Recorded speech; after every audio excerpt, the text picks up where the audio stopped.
सत्यनारायण व्रत कथा। सामग्री एवं पूजन विधि। केले के खंभे, पंचपल्लव, कलश, पंचरत्न, चावल, कपूर, धूप, पुष्पों की माला, श्रीफल, ऋतुफल, अंगवस्त्र, नैवेद्य, कलावा, आम के पत्ते, यज्ञोपवीत वस्त्र, गुलाब के फूल, दीप, तुलसी दल, पान, पंचामृत, दूध, दही, घी, शहद, शक्कर, केसर, बंदावर, चौकी।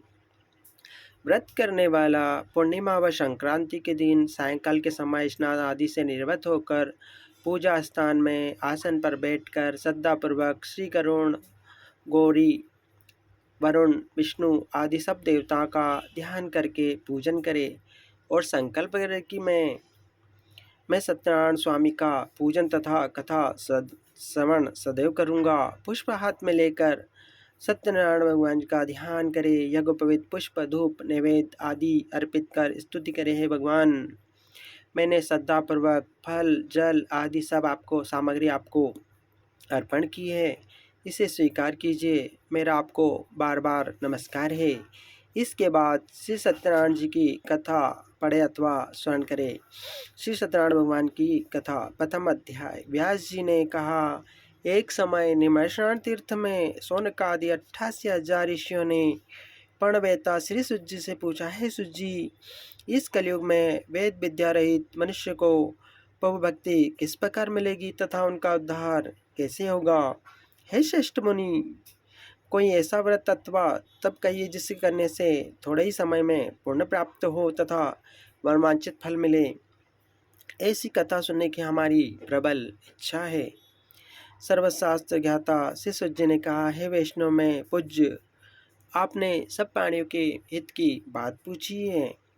अब मैं उस श्रेष्ठ व्रत को आप लोगों से कहूँगा जिसे नारद जी ने श्री लक्ष्मी नारायण भगवान से पूछा था और श्री लक्ष्मती ने मुनि श्रेष्ठ नारद जी को बताया था। यह कथा ध्यान से सुने। एक समय योगीराज दूसरों की हित की इच्छा से सभी लोकों में घूमते हुए मृत्युलोक में आ पहुँचे। यहाँ अनेक योनियों में जन्मे प्राय सभी मनुष्यों को अपने कर्मों के अनुसार अनेकों दुखों से पीड़ित देखकर उन्होंने विचार किया कि किस यत्न करने से निश्चय ही प्राणियों के दुखों का नाश हो सकेगा। ऐसा मन में विचार कर श्री नारद विष्णुलोक गए।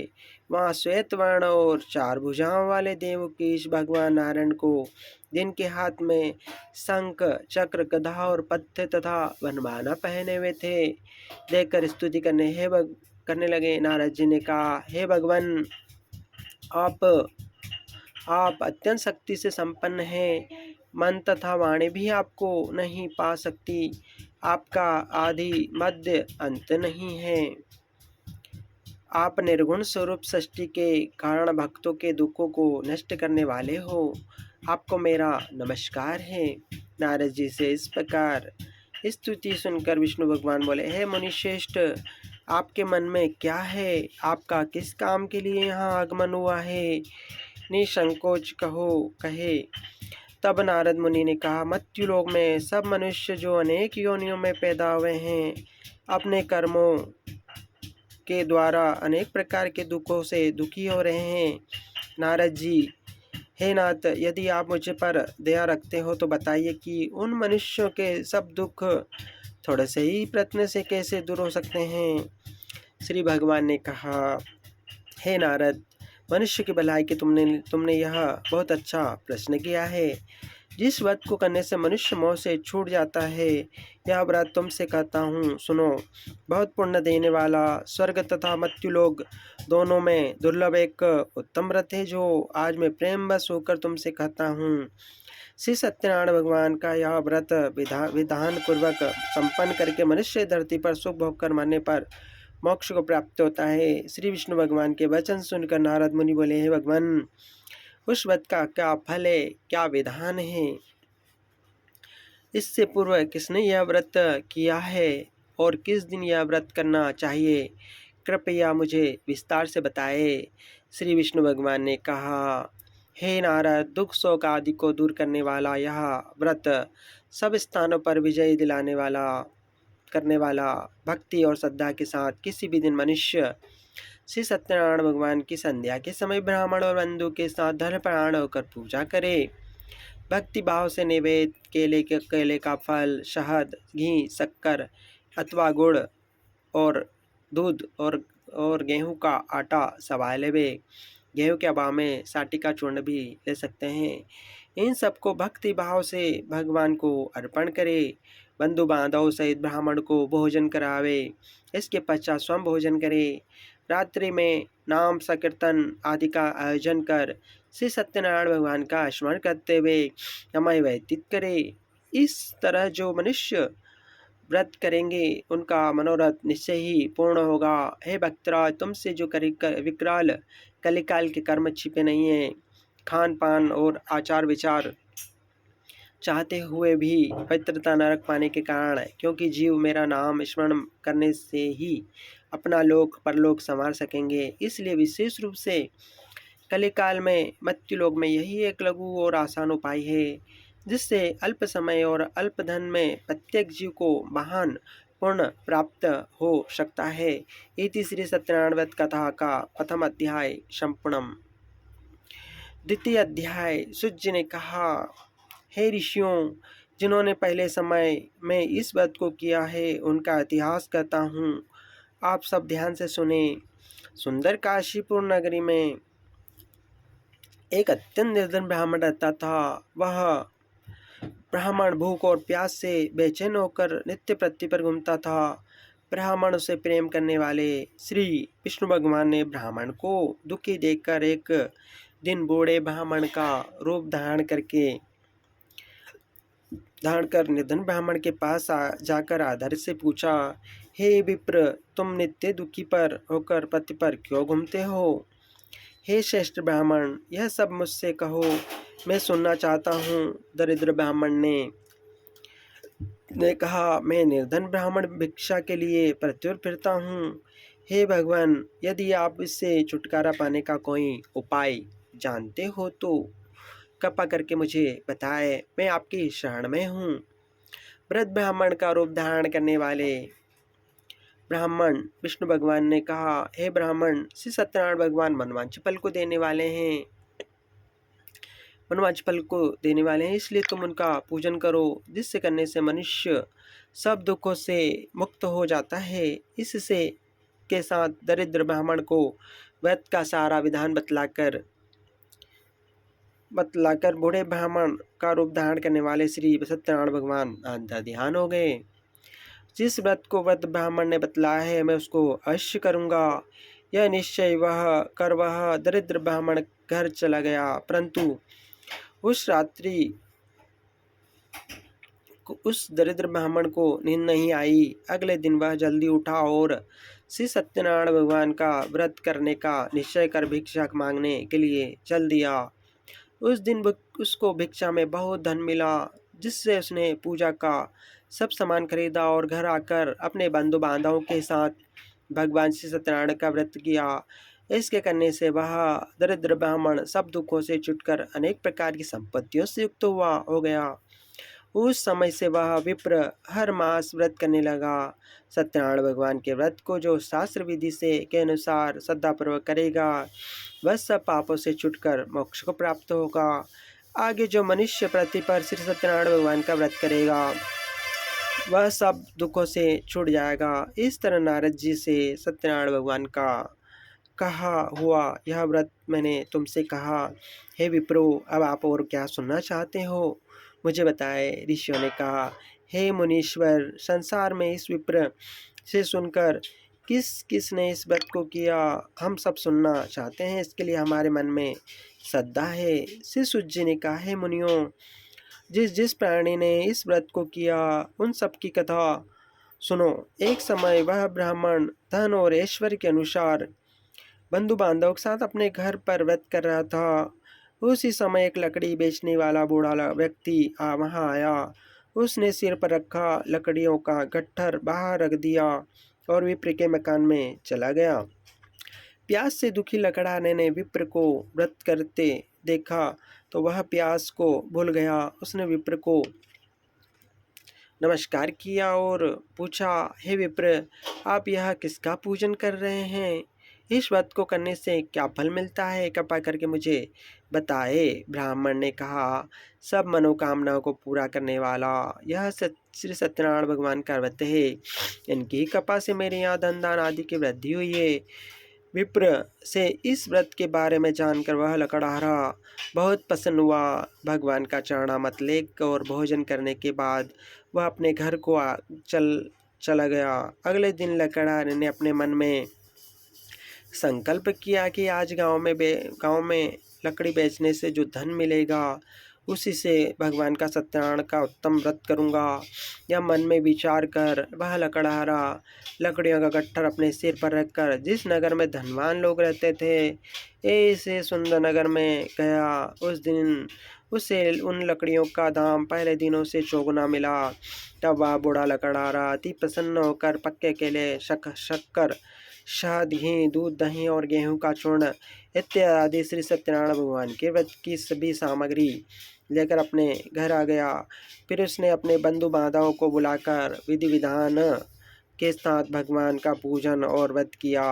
उस व्रत के प्रभाव से वह बूढ़ा लकड़हारा धन पुत्र आदि से युक्त हुआ और संसार के समस्त सुख भोग कर वैकुंठ को चला गया। इति श्री सत्यनारायण भगवान व्रतयाम कथा अध्याय द्वितीय अध्याय संपूर्णम। तृतीय अध्याय। श्री सुत जी ने कहा, हे श्रेष्ठ मुनियों, अब आगे की एक कथा कहता हूँ। पूर्व काल में उल्कामुक नाम का एक महान बुद्धिमान राजा था। वह सत्यवक्ता और जितेंद्रिय था। देव स्थानों पर जाता तथा गरीबों को धन देकर उनके कष्ट दूर करता था। उसकी पत्नी कमल के समान मुख वाली और सती साध्वी थी। भद्रशिला नदी के तट पर उन दोनों ने श्री सत्यनारायण भगवान का व्रत किया। उस समय वहाँ साधु नामक वैश्य आया। उसके पास व्यापार के लिए बहुत सा धन था।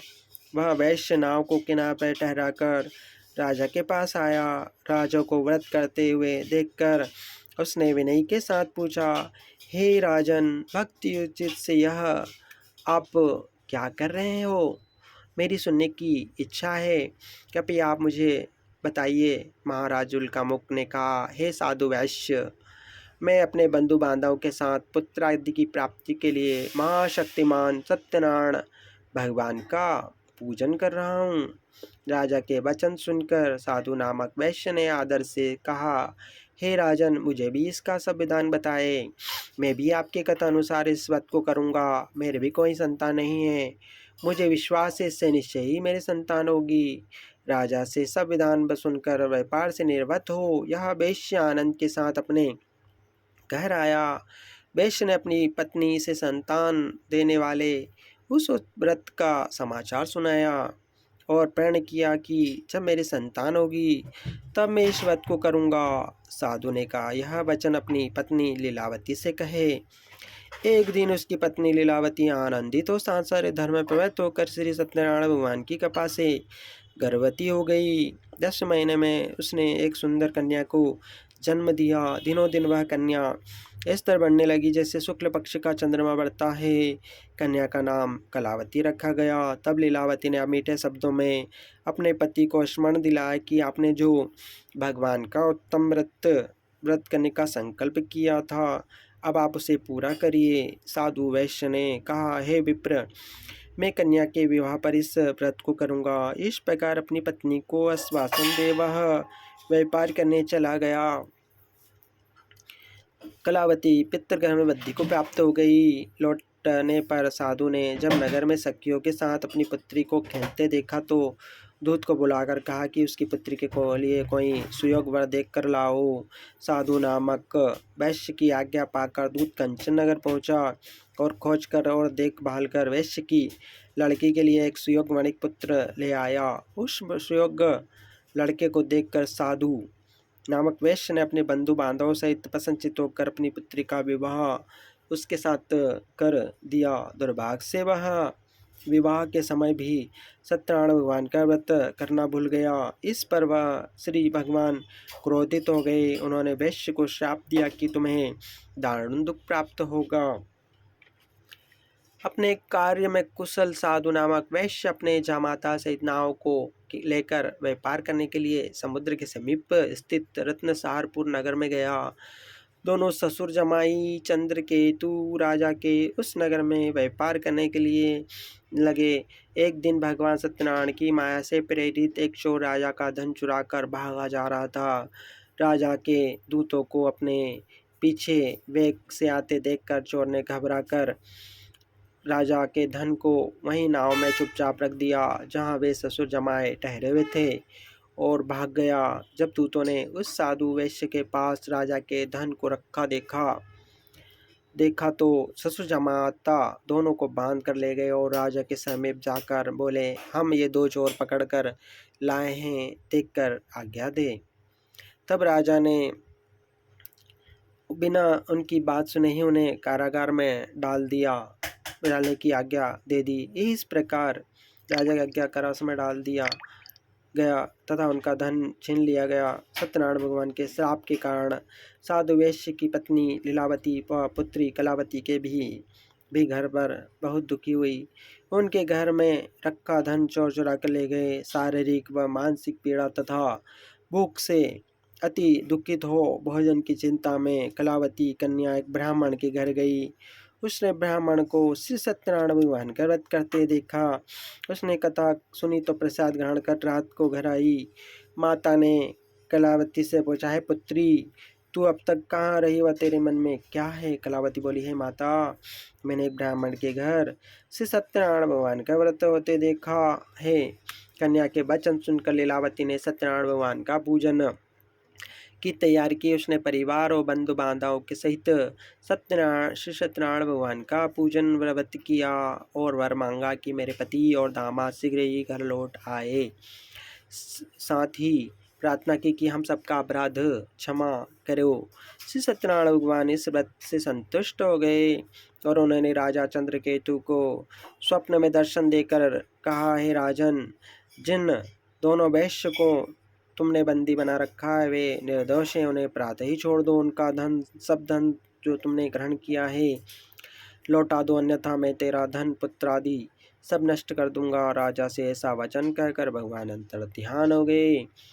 प्रातःकाल राजा चंद्रकेतु ने सभा में सबको अपना सपना सुनाया और सैनिकों को आज्ञा दी कि दोनों वणिक पुत्रों को कैद से मुक्त कर सभा में लाया जाए। दोनों ने आते ही राजा को प्रणाम किया।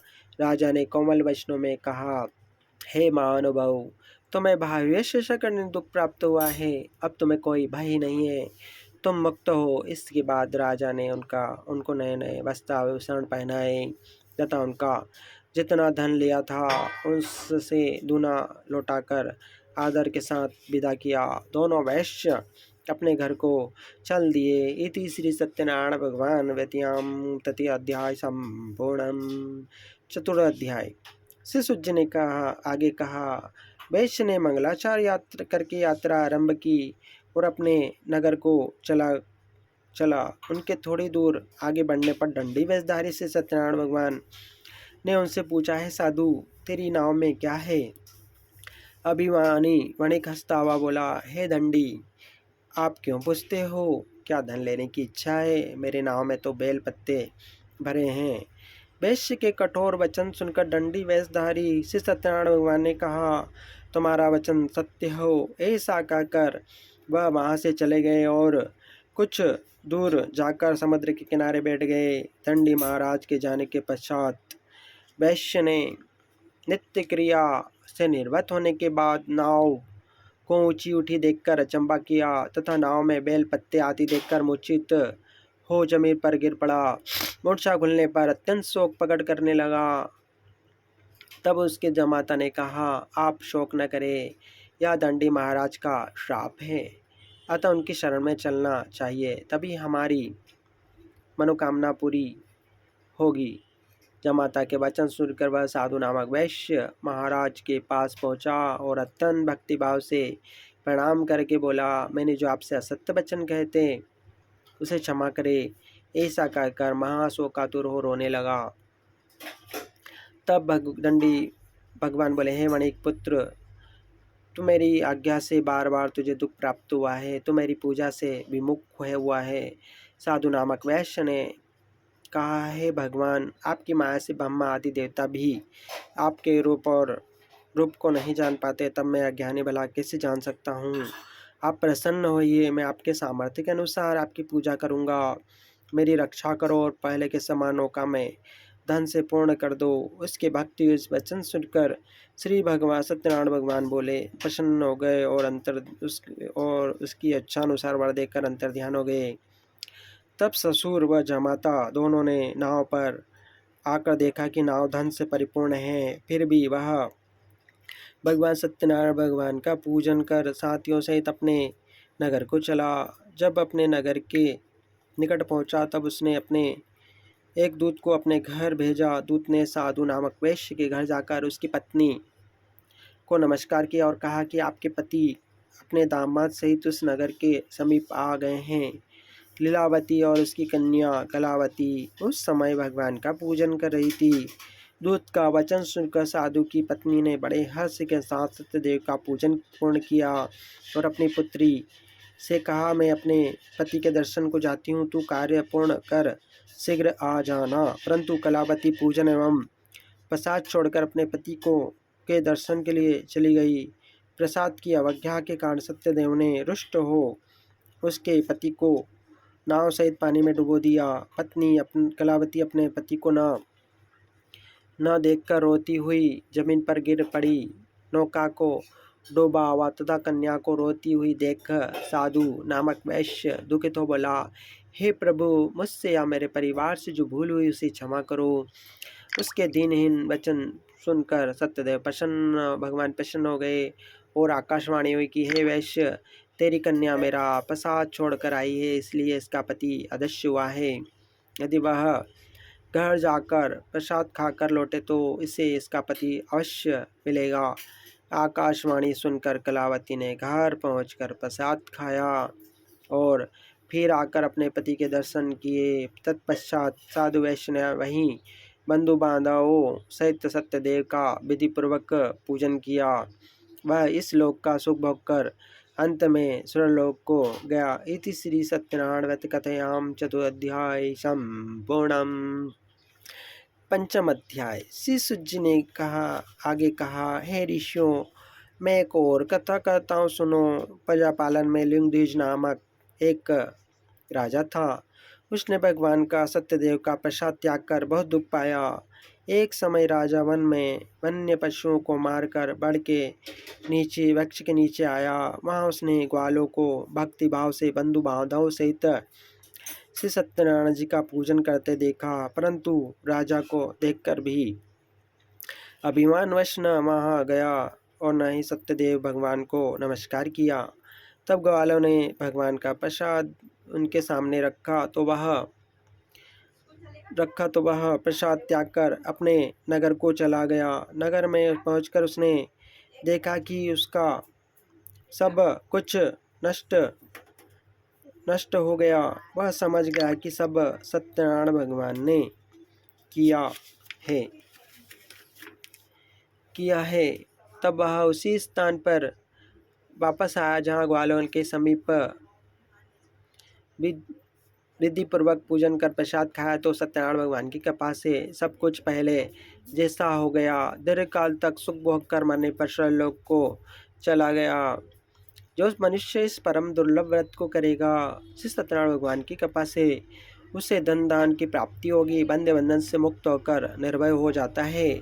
संतानहीन को संतान प्राप्त होती है तथा सब मनोरथ पूर्ण होकर अंत में वह वैकुंठ धाम को जाता है। जिन्होंने पहले इस व्रत को किया, अब उससे दूसरे जन्म की कथा सुनिए। सदानंद नामक ब्राह्मण को ने यह व्रत किया। उसने सुदामा के रूप में जन्म लेकर श्री सत्यनारायण भगवान कर मोक्ष पाया। उल्कामुख नाम के महाराज ने इस व्रत के पुण्य से राजा दशरथ बने और श्री रंगनाथ का पूजन कर मोक्ष के बाद वैकुंठ लोक को प्राप्त हुए। साधु नामक के वैश्य ने सत्य प्रतिज्ञ राजा मोरध्वज बनकर अपने पुत्र को आरे से चिरकर मोक्ष को प्राप्त किया। वह भी इसी व्रत का फल है। इस तरह महाराज तुंगध्वज स्वयं मनु हुए, जिन्होंने पहले बहुत से लोगों को भगवान की भक्ति में लीन कर मोक्ष प्राप्त किया। लकड़हारा भी अगले जन्म में नामक निषाद राजा हुआ, जिसने भगवान राजा राम के श्री चरणों की सेवा कर मोक्ष प्राप्त किया। इति श्री सत्यनारायण भगवान कथायां पंचम अध्याय संपूर्णम्। आरती। ओम जय लक्ष्मी रमणा, श्री जय लक्ष्मी रमणा, सत्यनारायण स्वामी, सत्यनारायण स्वामी, जनपातक हरणा। ओम जय लक्ष्मी रमणा, रत्न जड़ित सिंहासन, अद्भुत छविराजे स्वामी, अद्भुत छविराजे। नारद करत निरंजन, नारद करत निरंजन, घंटा ध्वनि बाजे। ओम जय लक्ष्मी रमणा, प्रगट भय कलि कारण, द्विज को दर्श दियो स्वामी, द्विज को दर्श दियो। बूढ़ो बामण बन कर, बूढ़ो बामण बन कर, कंचन महल कियो। ओम जय लक्ष्मी रमणा, दुर्बल भीर कराल कठोर, जिन पर कृपा करी स्वामी, जिन पर कृपा करी। चंद्रचूड़ एक राजा, चंद्रचूड़ एक राजा, जिनकी विपदि हरी। ओम जय लक्ष्मी रमणा, वेश मनोरथ पायो, सदा तज दीनी स्वामी, सदा तज दीनी। सो फल भोग्य पभुजी, सो फल भोग्य पभुजी, फिर इस तुति कीनी। ओम जय लक्ष्मी रमणा, भाव भक्ति के कारण, छिन छिन रूप धर्यो स्वामी, छिन छिन रूप धर्यो। सदा धारण कीन्ह, सदा धारण कीन्ह, तिनको काज सर्यो। ओम जय लक्ष्मी रमणा, ग्वाल बाल संग राजा, मन में भक्ति करी स्वामी, मन में भक्ति करी। मन वांछित फल दीना, मन वांछित फल दीना, दीन दयाल हरि। ओम जय लक्ष्मी रमणा, जड़त प्रसाद सवायो, कदली फल मेवा स्वामी, कदली फल मेवा।